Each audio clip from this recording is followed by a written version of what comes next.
the measurement.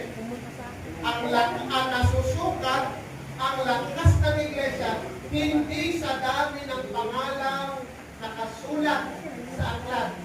Hindi kung anong profession mayroon sila.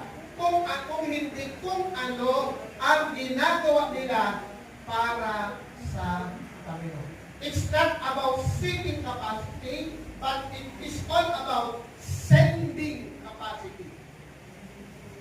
Ano naintindihan natin na ito? Marami na nakaupo, 100. Pero ang kumahayo lang ay 10, mga kapatid, yung 100 gagawin dito.